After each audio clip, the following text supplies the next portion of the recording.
Howdy folks, Dreadshells here, and welcome back to World of Tanks. I hope all of you guys are doing well. Today, this video is going to be another EU account gift thank you video, and this particular video is addressed to Osirish, who very generously donated a Type 64 to me on my EU account. Thank you very much, sir. It's very much appreciated, and a very generous gift of you to do so. I believe the message that he attached in this donation to me was something along the lines of "Get 6 cents, you scrub," or something like that. And I think that was in response to me showing a video or two of me and Beyond D platooning, where I was showing some WZ131 gameplay, and I didn't have 6 cents on my WZ131 at the time. But I'm happy to say that because of Osirish donated this Type 64 to me, that I was able to get 6 cents and grind my WZ131 crew a lot quicker than just doing the double on the WZ131 itself. So thank you very much, Irish. It's very much appreciated, and it was completely overly generous of you. Thank you very much. So as a way of saying thank you to you, and to show everyone else some gameplay, I'm going to show you guys the first ace tankier that I had in the Type 64 on my EU account. We're here on Live Oaks in a tier 9 game, technically, as there is one tier 9 tank on each team.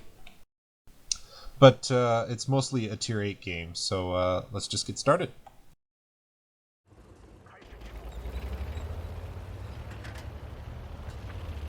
Now on Live Oaks from the North Spawn, you have a few options here. You can go, originally you used to be able to go down in this E6, E7 swamp area. I don't like going there anymore. It's very easy to get spotted by the South Team scouts here or up here in E3.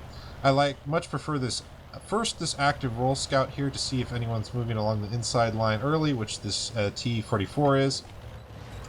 And then I move up into this position here in B4 in the small suburban area here just outside the city. And it looks like someone tracked the LTTB out there in the open from my spotting, and he's lost a lot of HP because of that. The ISU gets 2 shot, I think, by the snipers there behind me, but unfortunately the RU-251 on the enemy team screens me off my spotting position, as he was close enough to spot me. I think that was proxy range, and if not, he's so close that he can easily cut through the camo rating.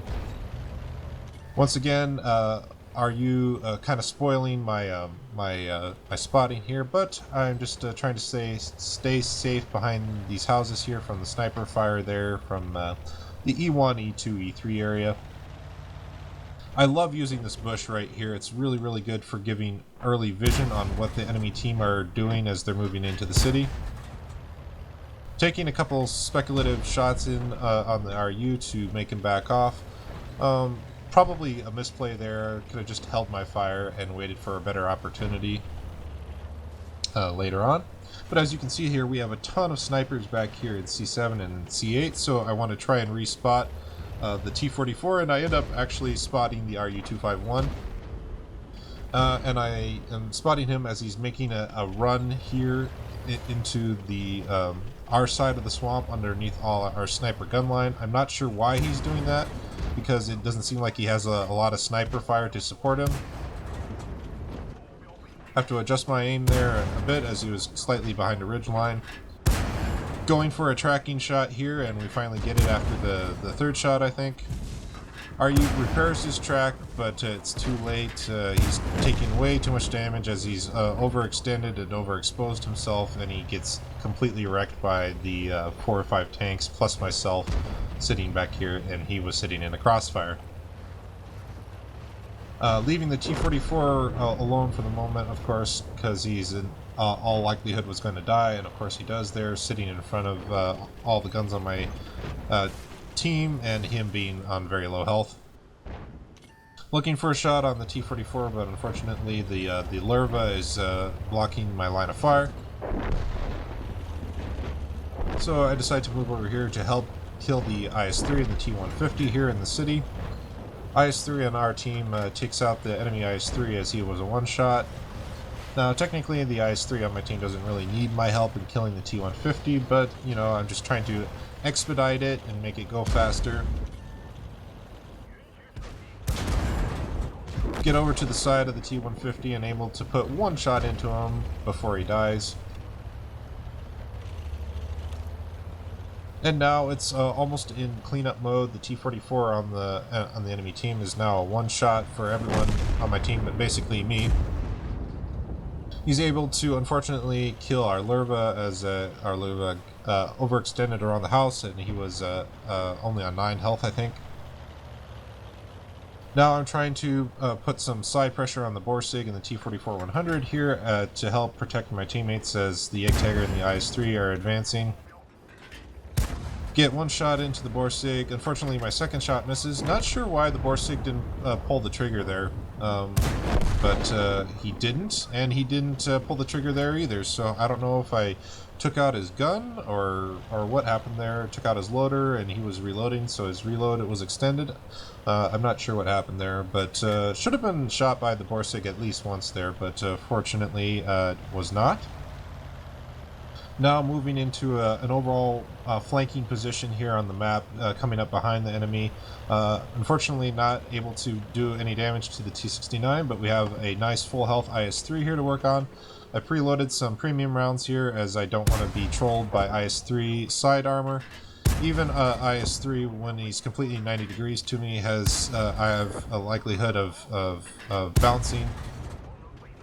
Fortunately bounced my last shot there. But apparently I damaged the IS-3's ammo rack with one of the shots that I put into his side earlier. And because I had tracked him there with the 2 of my shots, it takes a couple shots to do enough damage to the track HP of higher tanks to detrack him. I was able to get all of that assistance damage on the IS-3 from the ammo rack. So I think, what was it? The ISU, I think, over here was the one who shot the IS-3. I'm not sure. But yeah, that was a nice way to end the battle. Kind of cherry on top there with the ammo rack. Once again, making this video to thank Osirish for his generous donation of gifting me a Type 64 on my EU account. Thank you very much. Very, very, very, very much, sir. It's very much appreciated. Thank you.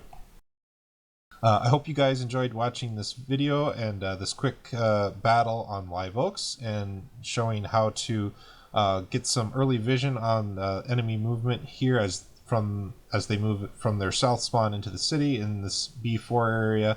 I kind of adjusted the method of how I do it to before. I normally didn't make an active role scout through the 2 rows of the houses here. There's a single row of houses here and a double row of houses here. So now what I do is to see if any of the enemy tanks are moving in early into this this E3, E4 position, potentially D4 position. What I do is I actually go wide here on this B line and active role scout through and make a run between the single row of houses here and the double row. That way my team, any of the snipers on my team who might be sitting back here, will know that enemy tanks are pushing up here early, and they will have more of an opportunity to shoot them before they get up underneath the gun line. And then I move into B4 and sit in this bush. You get really good vision down this B street as enemy tanks move into the city from B1 into A1 and from B2 into A2.